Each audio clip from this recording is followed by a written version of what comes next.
a weak ass nigga, man. Yo, I'm a nigga, yo. You should have stayed down in the country, man. Ain't gotta be like this, yo. I'm a nigga, yo. Man, you said you was a fucking man. Stand up straight. That's us, man. Do it, goddammit, if you gonna. What's your name again, man? Bodie? Biddy? What's it now? You know my name.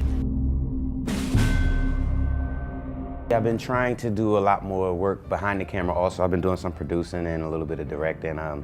There's films that I'm involved on the production side of in American in Hollywood. There's a film called Clip Wings, They Do Fly. Most of the things you probably see me in, particularly independent, I will have a hand in producing. As far as in front of the camera, if anybody's been, catching it, I've been on The Following this season. I've been recurring on The Good Wife. That's the crux of what I've pretty much been up to, just keeping myself busy, doing a lot of writing, trying to expand my portfolio, taking care of my little baby girl. I'm gonna let you walk off right now, but we could do it the other way.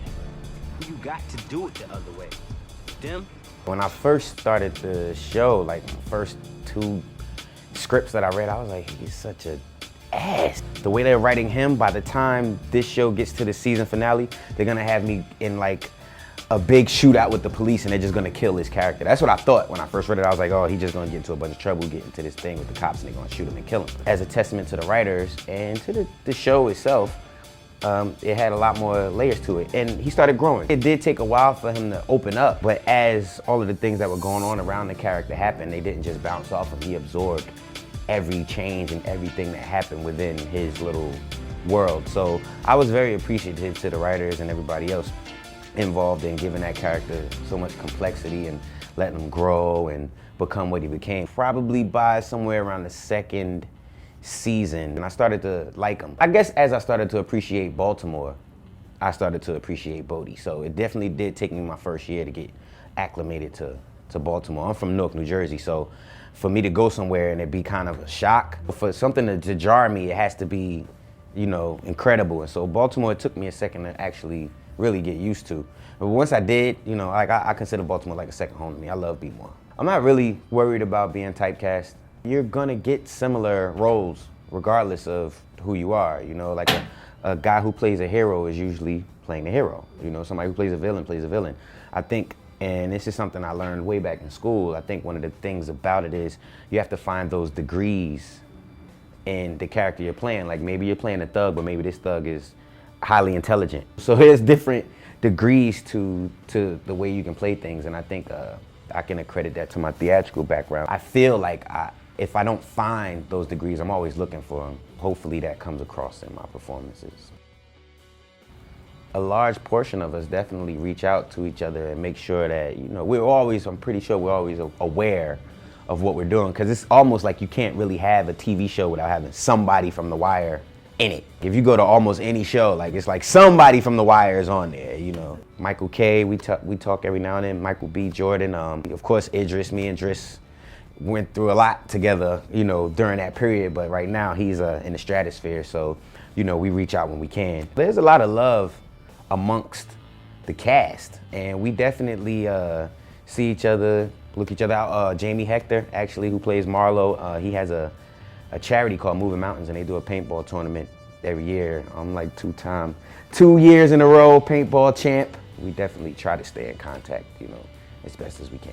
When people see me on the street, sometimes they catch themselves by surprise, like maybe they're walking and they'll walk right past me, then it's like kind of that double take, Bodie!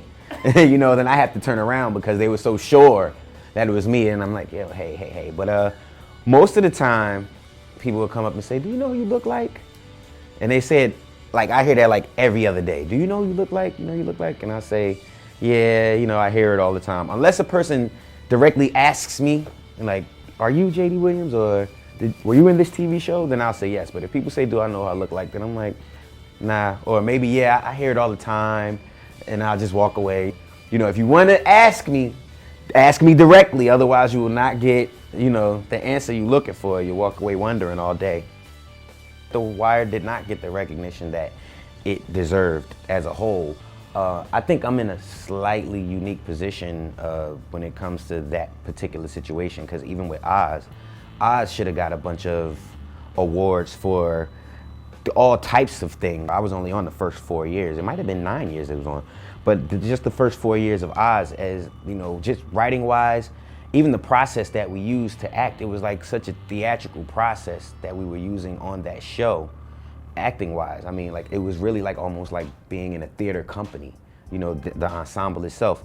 So just all of that I think if you go back to Oz and see, you know, the groundbreaking and the first things that were done, especially in cable programming, it should have definitely got a lot more recognition than it got. So by the time it was time to do The Wire, and with us getting, I don't want to say ignored, because like I don't think we were really looking for it too much, but with us getting, you know, not the attention that we probably deserved, I don't want to say I expected it, but I mean, I wasn't surprised. I wasn't really hurt. I mean, I think we would be more upset for each other, like, oh man, you killed it, you should have got an award for that, or the director did a great episode, that one, they should have got something for that, that was beautifully written, or the casting director, somebody should have got something. So we're more, you know, feeling it for each other than ourselves, like, oh, I should have got a Golden Globe or an Ace Award or whatever it is, you know. One thing about The Wire is it takes a certain level of digestion and understanding, you know, so it's like you kind of have to watch The Wire and then you have to kind of learn the language of the show. And then you see like it's so broad and spread. Like you're like, oh, I thought it was just about these black guys on the corner, but then you have, oh, white cops. And then you have like, oh, politicians, all types of politicians that we have to deal with. Oh, now we're bringing in school kids. I think The Wire, you know, like I said, I'm not too upset that it didn't get the recognition it deserved, but I think the endurance that it has right now is, you know, I think that's deserved, you know, and I appreciate that.